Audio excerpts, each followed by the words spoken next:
반드시 가지고 있어야 하는 해답이란 제목으로 말씀 증거하겠습니다.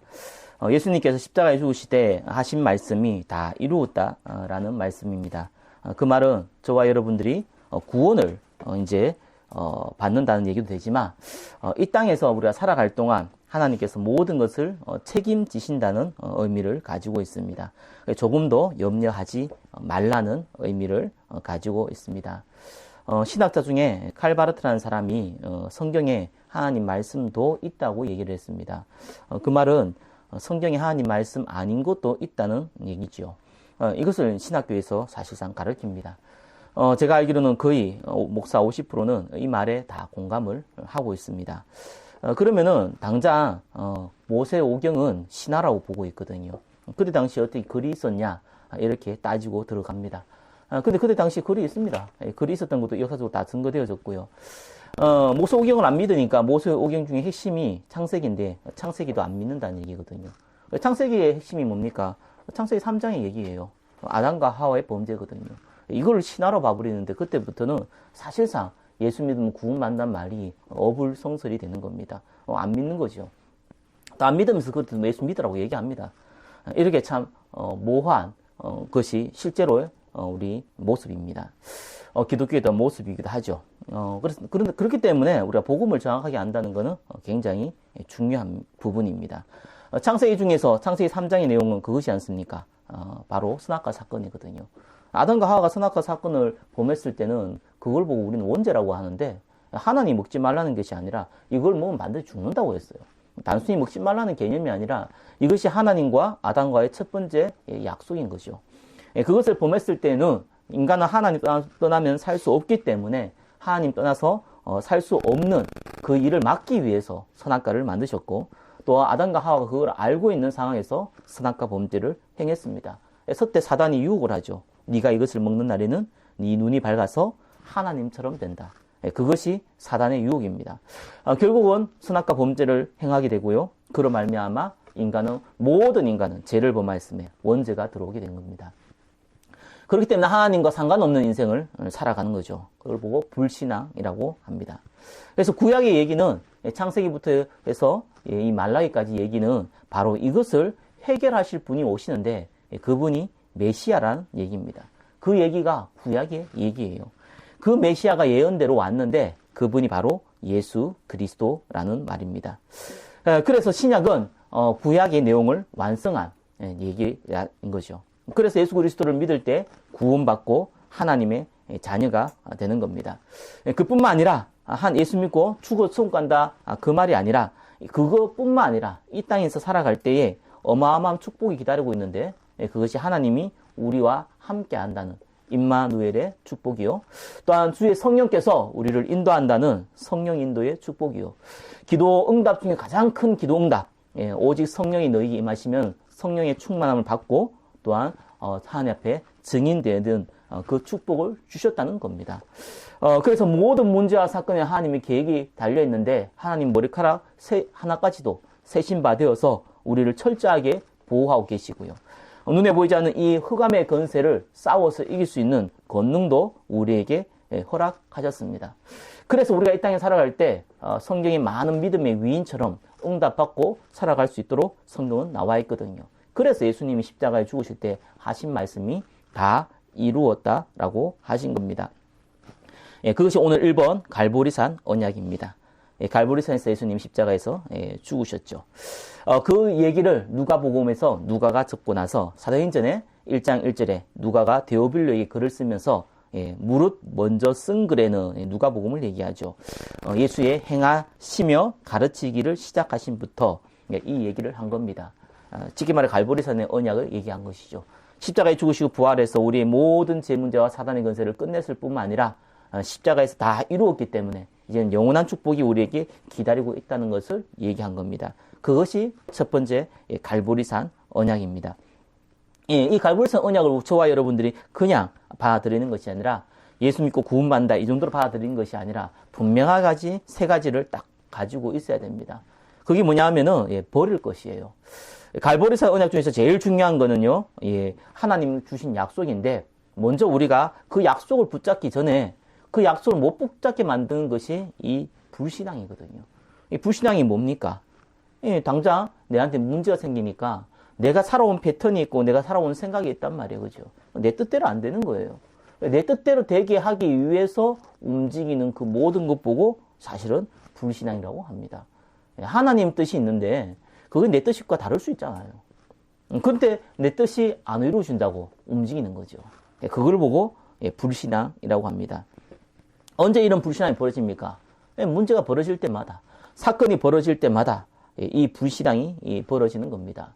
그래서 하나님께서 아브라함을 불러서 가나안에 가게 할 때 아브라함의 첫 번째 했던 작업이 뭐냐면 불신앙을 버리는 거거든요. 아브라함은 결국은 자녀에 대한 그 불신앙을 하나 갖고 있었어요. 다른 불신앙도 많았지만 그 불신앙이 가장 컸던 거죠. 왜냐하면 지금 당장 자기 자녀가 필요하니까요. 자기 대를 이을 사람이 필요하니까요. 아니, 자녀가 없으면 내 적화 롯을 활용을 해야 될 거 아니겠습니까? 그 자녀가 없으면 종을 들여가지고 종의 자녀인 사람을 통해서 내 대를 이어야 될 거 아닙니까? 이 부분이 사실은 아브라함에게는 가장 큰 불신앙이요, 또 가장 큰 동기였습니다. 근데 하나님은 약속했어요. 당연히 네가 네 대를 잇게 할 것이다. 딴 사람이 아니라 네 본처인 사라를 통해서 아들을 줄 것이다. 근데 아브라함이 사실상 아멘 했지만 안 믿었거든요. 왜냐하면은 지금 자기 나이가 75세예요. 아내도 나이가 많이 먹었어요. 일단은 더 이상 아이를 가질 수 없는 나이란 말입니다. 그리고 나름대로 기다렸는데 벌써 100세가 다 돼간단 말이에요. 이제 자기도 죽을 때 다 됐고 마누라도 죽을 때 다 됐는데 무슨 자녀를 놓습니까? 그래서 이거를 여전히 갖고 있는 겁니다. 그래서 결국은 그래 내 재산, 이 모든 것을 내 조카 롯에게 주겠다라고 했는데 하나님 원하시는 게 아닌 거예요. 그래서 하나님은 어떻게 했습니까? 조카 롯과 헤어지게 만든 거예요. 그리고 또 두 번째, 도저히 안 되니까 종을 들여가지고 자기 아내, 첫 번째 아내 사라가 계속 얘기하는 거예요. 그래, 당신 아들이 필요하니까 종을 들여서 아이를 낳아라. 그래가지고 그 아이를 낳는데 그 아이가 이스마엘입니다. 예. 근데 하나님께서는 기뻐하지 않았죠. 결국은 이스마엘과 그 어머니를 쫓아내는 그런 일을 하나님이 행하셨어요. 그런 상처를 가지게 만든 거죠. 예, 그래서 이 불신앙을 뽑는 작업을 자꾸 아브라함에게 하신 거예요. 예, 그러고 나서 하나님이 진짜 이 아브라함이 믿기 시작할 때 그때 사라를 통해서 나이 100세 때에 아이를 주신 겁니다. 그래서 이삭의 뜻이 웃음인데 그 아내 사라가, 아브라함의 아내 사라가 자기의 자녀가 있을 거라니까 비웃었거든요. 그래서 그 이름을 따서 이삭이라는 단어를 쓴 겁니다. 이 불신앙을 버리는 작업을 하나님은 하시는 거거든요. 저와 여러분에게 하나님께서 주신 언약입니다. 굉장히 중요한 부분이죠. 저와 여러분은 한뿐만 아니라 반드시 이 땅에서 성령 충만 주고 증인 될 거라고 했거든요. 근데 이 증인이 되기 위해서 하나님 첫 번째 주신 것이 뭐냐면 불신앙을 빼는 거예요. 안 믿으니까요. 그래서 하나님 이 불신앙 빼는 작업을 하시는데 그 시간표가 있단 말입니다. 그래서 우리가 빨리 불신앙을 버리고 우리가 이 믿음 안에 들어갈 때에 사실상 하나님에서는 빨라지는 것이죠. 그래서 오히려 무식하고 오히려 못 배운 사람들이 빨리 믿음이 좋은 이유도 첫 판부터 불신앙을 버리고 진짜로 믿어버리기 때문입니다. 1번, 2번 보니까요. 그러면 우리가 그 다음에 가져야 될 게 있죠. 하나님의 언약입니다. 당연히 하나님이 중요한 언약인데 그 언약이 아니라 진짜로 하나님이 우리를 성령이 인도한다는 사실적인 언약이에요. 이 언약이 저와 여러분한테는 꼭 필요한 겁니다. 가장 큰 언약을 저와 여러분 잡으시면 돼요. 뭐냐 하면은 하나님이 저와 여러분을 통해서 세계복음화 하실 거라는 겁니다. 그거 하기 위해서 저와 여러분을 바꾸실 것이고 하나님께서 우리에게 증거를 주실 것이고 하나님께서 우리에게 생명의 역사를 이룰 것이고 그것 때문에 물질도 그것 때문에 만남도 그것 때문에 환경도 하나님이 바꾸실 거라는 분명한 사실적인 언약이에요. 이걸 저와 여러분들이 가져야 되거든요. 기도하면 응답 받습니까? 아멘 하잖아요. 근데 실제로 안 믿거든요. 하나님께서 우리에게 최고를 주실 겁니까? 가장 하나님이 기뻐하시는 걸 주실 겁니까? 아멘 하지만 사실상 안 믿거든요. 그래서 우리가 이 불신앙을 버려야 되고요. 이 믿음을 확실히 가져야 되는 겁니다. 큰 믿음이 아니라 중요한 믿음을 가져야 돼요. 한마디로 얘기하면 저와 여러분들이 성령 충만 받고 증인되는 것이요. 조금 더 세밀하게 얘기하면은 하나님이 저와 여러분을 인도할 뿐만 아니라 주의 천군천사를 보호하시고 저와 여러분의 모든 세밀한 기도에 응답하신다는 사실입니다. 그걸 믿으라는 거예요. 그러면서 이걸 가지고 우리가 조금만 몸부림치게 하면은 누리게 됩니다. 그걸 보고 임마누엘이라고 합니다. 다윗은요, 목동에서 할 일 없잖아요. 돌 던지면서 하나님 앞에 찬양했거든요. 돌 던지면서 하나님 앞에 시를 적었어요. 그것이 다윗이 누리는 임마누엘이었습니다. 예, 그 언약이거든요. 예, 이 상태가 영적 상태를 바꾸는 첫 번째 방법이에요. 그래서 모든 사람이 예수 믿을 때에 이 갈보리산 언약 속에 들어와야 되거든요. 내 영적 상태를 바꾸는 거예요. 하나님과 함께 있는 것이 기쁜 상태가 되어야 되는 거예요. 그것이 저와 여러분의 가장 중요하거든요. 제가 청년들 사역해 보니까 이 부분이 안 돼요. 그래서 이 부분이 안 되니까 이 비밀을 조금 더 못 누리니까 사실상 작은 문제, 사건 가운데 흔들리게 되는 거죠. 자, 두 번째입니다. 이 비밀을 조금 알고 있으면 두 번째, 감난산 언약이 나옵니다. 사도행전 1장 3절에 이렇게 얘기하시거든요.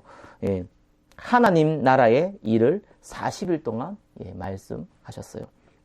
하나님 나라입니다. 자, 우리가 조금 은혜 받고 정말 하나님 위해 살아야겠다 이렇게 마음이 담으면은 뭔 일이 벌어지냐면요, 반드시 감람산 언약이라는 것이 하나님의 방법이에요. 우리가 믿음이 있으면 사람은 움직이거든요. 근데 믿음이 있다고 해서 우리가 움직이는데 어떻게 움직이냐가 중요해요. 사람들은 자기가 배운 대로, 자기가 생각한 대로, 자기가 가진 체질대로 움직이거든요. 그게 아니라는 겁니다. 방법도 하나님의 방법이 있어요. 우리의 방법이 아니라 하나님의 방법이에요. 그게 뭡니까? 하나님의 나라거든요. 하나님의 방법은 하나님의 나라예요. 내가 있는 가정에 하나님 나라가 임하는 거예요. 내가 있는 직장에 하나님 나라가 임하는 거예요. 내가 있는 사업장에 하나님의 나라가 임하는 거거든요. 그것이 하나님의 방법입니다. 예, 그 방법이 바로 갈보리산 언약이에요. 그 언약을 가지고 내가 있는 그곳에 하나님 나라가 임할 동안 기다리는 겁니다. 그게 하나님 방법이거든요. 대부분 사람들은요, 움직이는 걸 좋아해요. 액션 하는 거 중요하거든요. 세상에서 그래 배웠습니다. 예, 최선을 다해라, 노력해라, 하면 된다, 이런 걸 많이 배웠어요. 그래서 어떻게 하냐 하면은 막 움직여요. 근데 하나님이 기다리라 그랬는데 자꾸 움직이거든요. 움직이라는 것이 딴 게 아니잖아요. 우리 밥도 먹지 말고 뭐 일도 하지 말고 이렇게 가만히 있으라는 얘기가 아니거든요. 자꾸 뭔가를 하려고 움직인단 말입니다. 주의 일을 하기 위해서 막 움직인단 말입니다. 그 말이 아니라는 거예요. 기다리라는 거예요. 예, 언제까지요? 하나님 나라가 임할 때까지요. 이 말을 잘 오해를 많이 하더라고요. 제가 전도를 해보니까 그 말을 딱 던져보면은 이 사람은 내가 자꾸 얘기하면 싸움 나겠다. 이럴 때는 제가요, 그냥 인사하고 나오기도 하고, 또 특별하게 이 사람이 다른 종교를 갖고 있으면 그 다른 종교를 갖게 된 이유도 물어보고 합니다. 거기 기다리는 거거든요. 하지 말라는 얘기는 아니잖아요. 전도는 해야 되는데 가가지고 예수 안 믿는다고 막 뭐라 그러면은 싸움밖에 안 나요. 그죠? 그때는 기다리는 거예요. 근데 복음 말해보면 이 사람에게 이미 하나님 나라가 임했어요. 갈급하단 말이에요. 뭔 말을 하든 받아들일 자세란 말이에요. 하나님 나라가 임한 거예요. 그때는 복음 전하면 되거든요. 그럼 이 사람 예수님 영접해요. 그죠? 이게 굉장히 중요한 겁니다. 우리가 직장 생활하면서 사업하면서 내가 일을 하면서 우리가 복음도 말해보고 기도도 해보는 거예요. 그러면은 하나님께서 거기에 하나님 나라가 임했는지 안 임했는지 사람을 만나보면 알아요. 아직 안 임했구나. 기다리면 돼요. 기다리면서 우리가 기도하면서 필요한 사람에게 전도지도 주면서 복음도 한마디씩 하는 거예요. 그걸 보고 기다리라는 거예요. 기다리라는 것이 아무것도 안 하고 가만히 있으라는 얘기가 아니거든요. 근데 이거 가지고 뭔가를 해보겠다고 막 움직이는 사람이 있어요. 그래갖고 성령을 근심하게 만들어요. 그래서 완전히 엉망으로 만들어버려요. 그 사람들 보니까요, 교회 많이 싫어해요. 불신자들이. 왜냐하면 그건 기독교인들이 잘못이에요. 너무 이상한 짓을 많이 했어요. 예수 믿으라고 안 믿는다고 해서 욕하지도 않나, 뭐 이런 식으로 막 행동하니까, 말을 함부로 하면서 예수 믿으라고 그러고, 막 행동 개차반을 하면서 예수 믿으라고 그러니까, 거기에 많은 사람들이 실망을 한 거예요. 그건 하나님 기다리는 방법이 아니거든요. 그죠? 성경은 그런 얘기 한 적이 없어요. 개에게는 진주를 던지면 안 돼요. 돼지에게 진주를 던지면은, 거기 먹는 건 줄 알고 먹어가지고 이빨 부러지기 때문에 달려들어요. 그렇기 때문에 그 사람에게는 좋은 관계를 맺는 거예요. 하나님 나라가 임할 때까지 기다린다는 말을 저와 여러분이 이해를 하셔야 됩니다. 자, 그러려면 첫 번째 뭐 해야 되냐? 하나님 나라가 임할 때까지 성령인도 받아야 돼요. 성령인도 받는다는 말이 딴 거 아니거든요. 내가 어떻게 하면은 성령인도 받을 수 있을까? 그 생각하면 되는 거예요. 그게 첫 번째예요.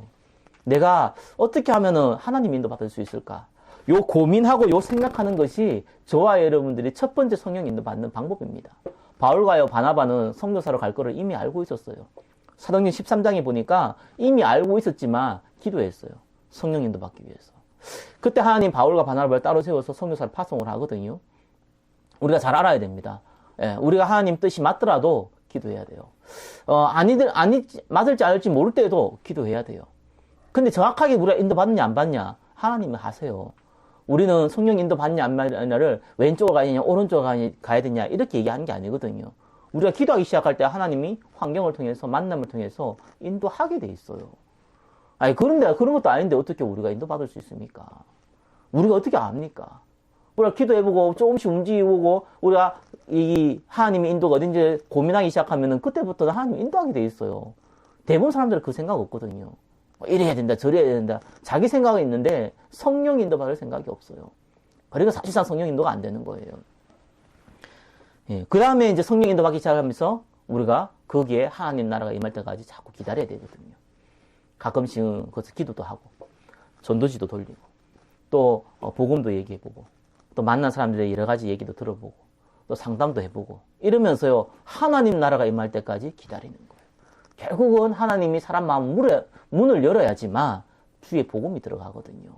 하나님이 마음 문을 열어야지만 그 현장에 성령의 역사가 일어나는 거예요.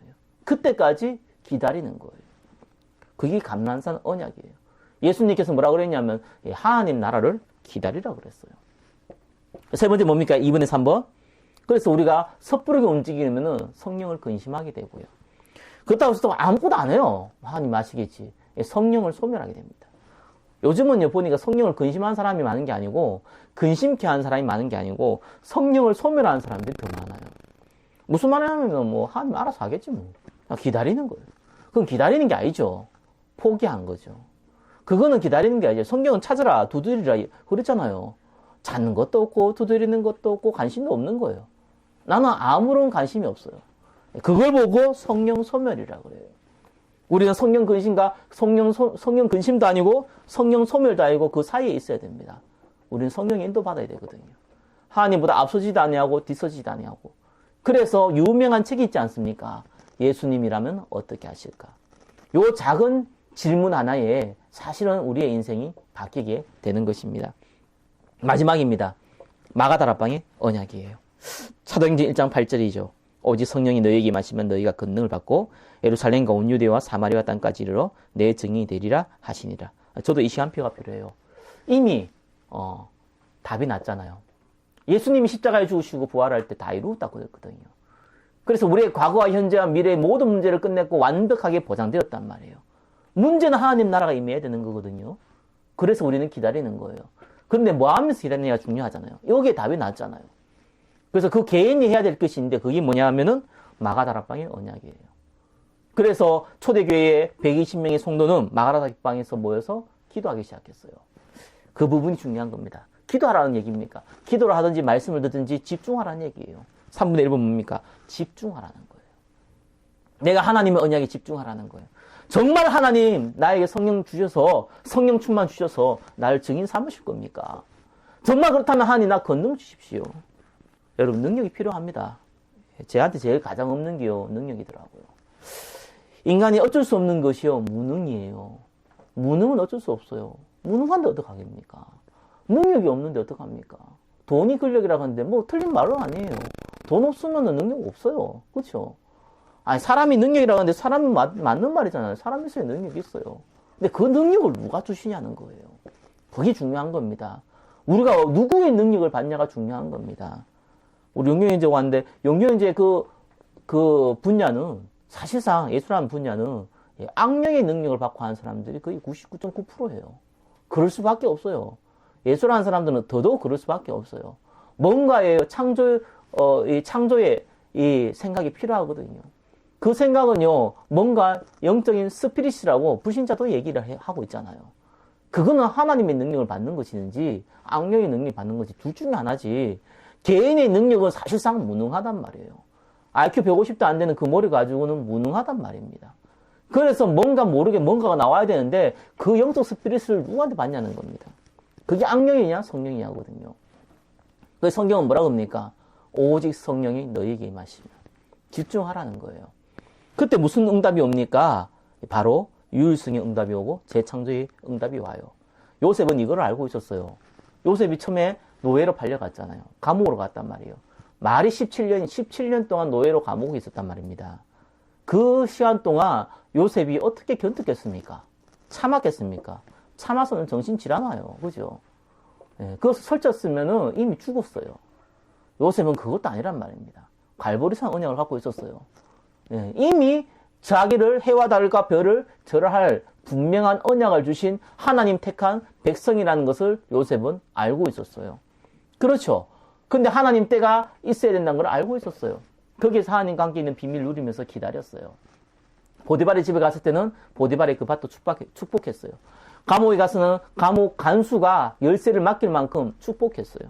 그러나 여전히 노예고 여전히 옥살이 하는 사람이란 말입니다. 범죄자란 말이에요. 이 요셉에게는 시한표가 오기 시작한 겁니다. 예, 그때까지 계속 요셉은 집중을 한 거예요. 하나님이 요셉과 함께 하심으로. 정확한 시간표에 유일성의 응답이 왔어요. 여러분 잘 알지 않습니까? 바로 왕이, 이집트의 왕이 꿈을 꿨는데 해석을 못해요. 예, 그래서 그때 하나님께서 이 술 맡은 관원, 요셉이 꿈을 해석해서 풀려났던 그 응답을 받았던 술 맡은 관원이 요셉을 생각하게 됐어요. 그래서 왕 앞에 가게 되죠. 요셉이 그 꿈을 해석을 합니다. 그때 왕이 한 말이 있죠. 내가 이와 같이 여호와의 신에 감동받은 자를 본 적이 없다. 이 응답입니다. 당신을 보니까 당신의 능력이 아니라 하나님이 당신과 함께 하는구나. 그게 유일성이에요. 그 응답을 받아야 되거든요. 당연히 나머지는 따라오잖아요. 이 요셉은 총리가 됐어요. 저와 여러분들이 물질적인 거, 경제적인 거, 환경적인 거, 배경적인 거 다 따라오게 됩니다. 그때 뭐 하냐는 거예요. 요셉은 그때부터 전국에서, 전 세계에서 가뭄이 들어가지고, 양식을 구하러 왔던 사람들, 그 이방인들에게, 이 양식을 팔면서 하나님을 증거하게 됐습니다. 그걸 보고 재창조라고 그럽니다. 저와 여러분들이 이 언약을 갖고 있어야 돼요. 진짜로 이 일이 벌어집니까? 안 벌어집니까? 성경의 약속이잖아요. 안 믿으면 안 벌어져요. 믿으면 벌어져요. 저와 여러분한테 진짜 이 믿음 필요합니다. 갈보리산의 언약의 믿음이 필요합니다. 그렇죠. 그러면 우리 마음대로 하는 것이 아니라 하나님 방법대로 할 마가다락방의 이 감람산의 언약이 필요해요. 그러면 우리가 진짜 하나님 앞에 집중해야 되거든요. 마가다락방의 언약이 필요한 겁니다. 이 시간표 가운데 인도받기를 예수 그리스도 이름으로 축원합니다. 기도하겠습니다. 반드시 가지고 있어야 하는 해답. 십자가에서 다 이루었고 하나님 나라를 기다리고 하나님 앞에 집중하라는 하나님의 약속을 붙잡고 한 주간 인도받기를 소원합니다. 주의 성령께서 역사하여 주옵소서. 살아계신 예수 그리스도 이름으로 기도드립니다.